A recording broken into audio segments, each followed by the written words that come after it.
A quick spoiler warning. The Dark Crystal Age of Resistance Tactics follows the same plot as its Netflix TV series counterpart, so while this review is free of any major spoilers, keep that in mind if you haven't seen the show and want to go in completely fresh. Netflix continues its campaign to get you watching and playing its original shows with the Dark Crystal Age of Resistance Tactics, a turn-based tactical RPG a la Final Fantasy Tactics or Fire Emblem based on the Dark Crystal Age of Resistance. Like 2019's Stranger Things 3, the game, Dark Crystal Tactics reforms Netflix's 2019 prequel to Jim Henson's cult classic movie into something that's both familiar to fans and makes sense as a game. But this time the transformation feels about as hollow as the original's puppets. It's a passable tactics RPG, but leaves both fans of the Dark Crystal and tactics games wanting more.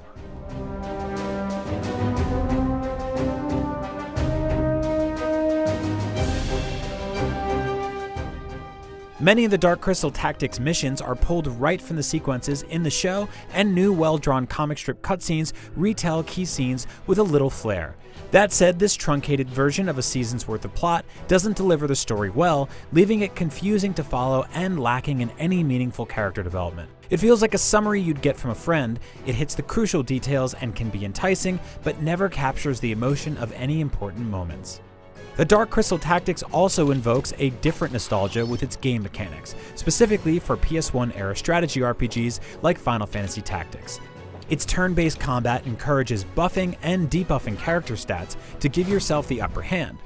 Though most of the scenarios aren't especially creative, fun but gimmicky environmental hazards like poisonous swamps and rising tides, along with a variety of different victory conditions, force you to change up your strategy. That can keep things fresh, but sometimes also results in situations where you have to spend a dozen extra turns slowly moving toward an objective after all the enemies are already dead. More than most strategy RPGs, Dark Crystal Tactics emphasizes turn order and planning ahead around enemy attacks. The best way to take control of a battle is often by keeping your enemies from taking action at all, or giving yourself more chances to attack before them. Likewise, any character who takes a turn without using a skill gets to take their next turn sooner, which cleverly incentivizes careful play over taking wild swings.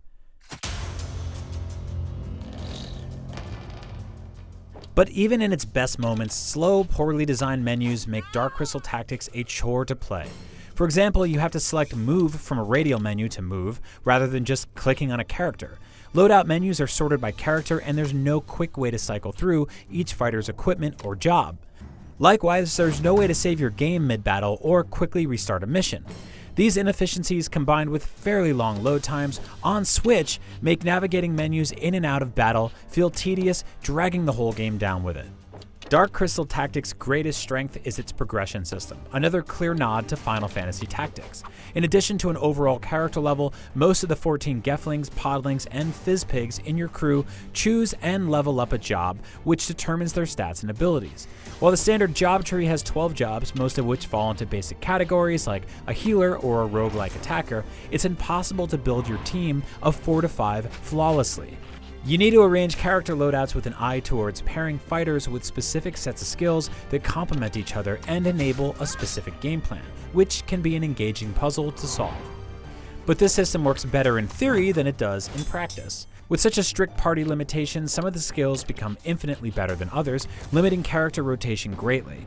And when a mission presents a hard counter for those otherwise reliable strategies, the only option to get around it is often a lot of grinding optional battles to get your backup fighters in shape.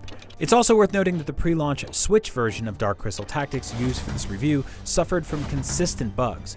Among other issues, backing out to the Switch home menu and returning without quitting seemed to cause the game to hitch and eventually crash entirely.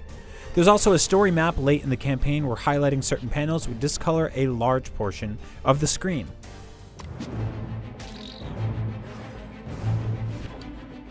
Despite being far less common nowadays, the Dark Crystal Age of Resistance Tactics keeps the long tradition of the mediocre license game alive. It does a decent job of aping some great strategy RPGs that came before it, but it doesn't execute any of their ideas well.